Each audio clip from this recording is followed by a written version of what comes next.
And a very good Wednesday to you. It's Wednesday the 5th of October 2011. Welcome to today's United Kingdom talk. Today, coming to you from the hotel room in Las Vegas.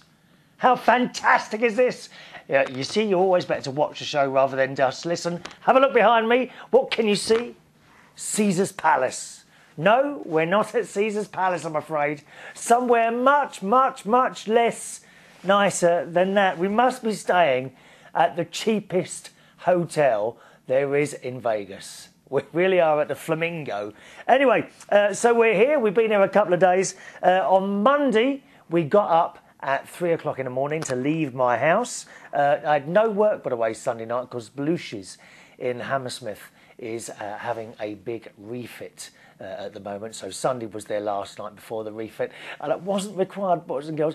I was let known just a few nights before that my services were not required, and quite honestly, it was a good job it wasn't, because we had to get up, as I say, early on the Monday morning, around about 3 o'clock in the morning. We got up, left the house at 4 o'clock, and we didn't have to rush around really, because I packed all my case with the help of my best friend Ronnie, who insisted on vetting my case before I left the house. Yes, certain items I was not allowed to take, like my beloved leather sandals that are only 3 or 4 years old.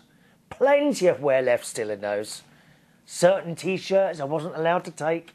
And he even had the audacity to go into my bag and not just remove, but throw away socks. There was only a couple of holes in them, dear. They had years of wear left in those.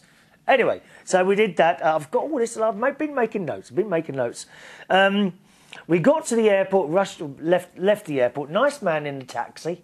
I think he was from... oh, where was he from now? I think he was from India, and he'd been working as a taxi driver for a while. He arrived on time, very pleasant man indeed. Dropped us off at the airport. Got to the airport around about 4:30 in the morning, and found the American Airlines desk on Terminal 3 at Heathrow Airport, complete, of course, with its usual very long line of travellers waiting to be checked in. We waited there sort of, I had a look around for 10 minutes or so. We found no American airline personnel anywhere to be seen for at least 10 minutes. We'd already checked in online, okay? So we're kind of looking around, you know, we saw the line of all these people that obviously hadn't checked in, and we thought, well, there must be a quick line, you know, like a bag drop. Certainly at British Airways, when I've gone by British Airways on my recent trips to Australia, there's always like a separate desk, you know, where you quickly drop your bags, they tick them off or put them through the machine, and you're away. Really, none of that this time. It was very, very badly signed, this whole American Airways bit.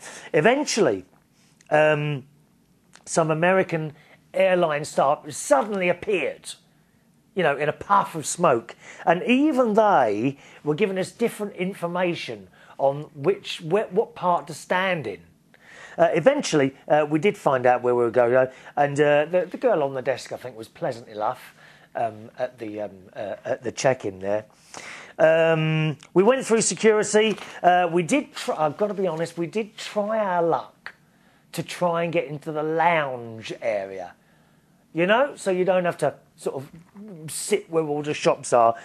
We tried two places: the British Airways one and the American Airlines one, but unfortunately, we weren't booked on flights sort of the correct class, shall we say, to be able to use the lounges on this one. But never mind, it was quite nice going around the shops at Heathrow, because we only had about, I think, about an hour and a half to kill after all the rigmarole trying to check in at the American Airlines check-in post. So eventually we went to the gate.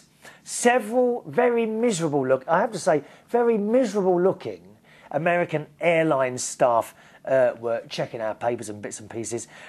This is where Ronnie had his first complaint. Oh yes, Ronnie does like to complain, and he usually gets something for complaining. He really does. However, he complained that, of course, our flight, which I told you in a previous show, had been moved from 10:30, okay, something like 10:30 to 7:15.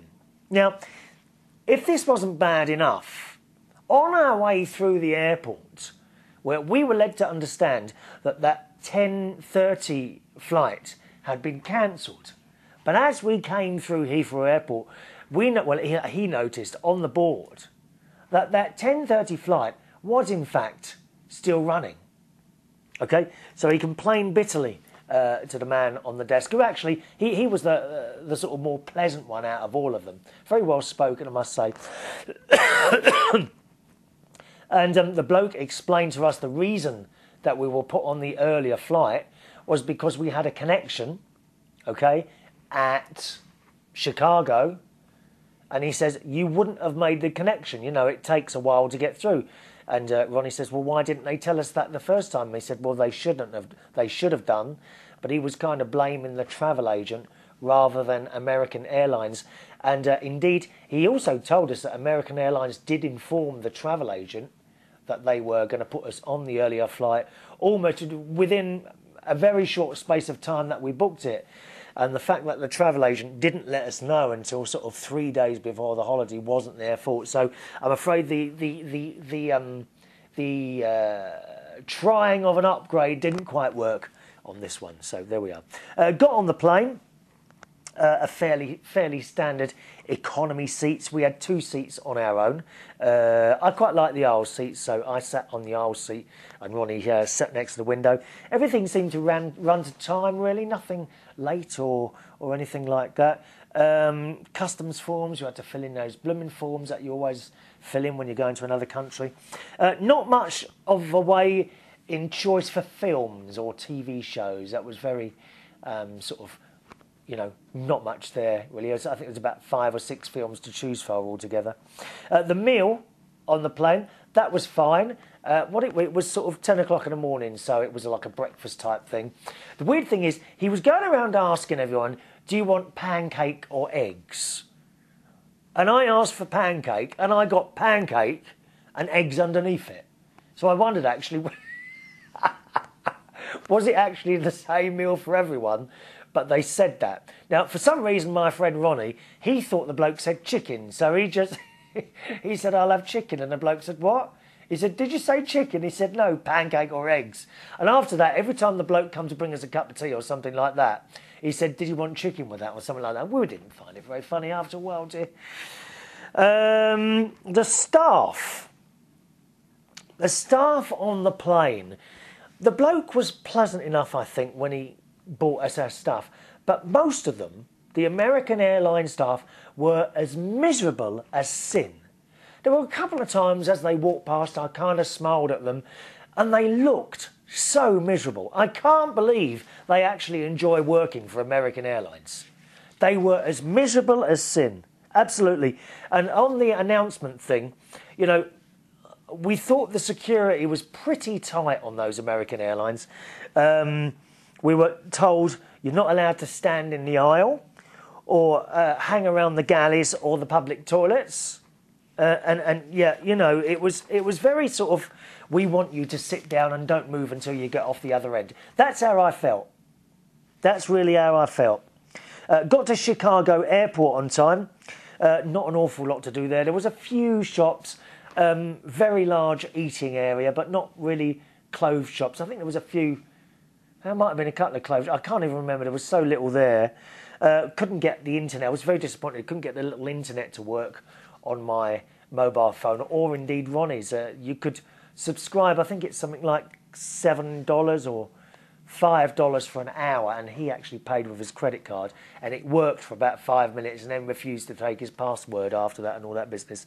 So we couldn't really use it there. Had a cup of tea. I had a bowl of very, very nice vegetable soup at Chicago Airport.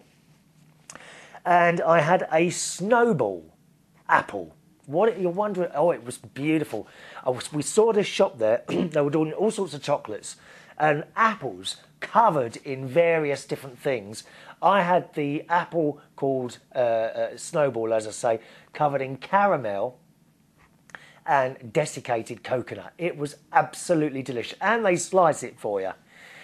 I don't know if you've ever tried to get a toffee apple in your mouth that you've got from a fun fair or something like that. They're pretty tricky to eat. Well, these, they actually put it in a little machine and it's sliced and it comes back on its stick with you and you carry it around and take bits out as you want. So very, very I would love to have 2 or 3 of those.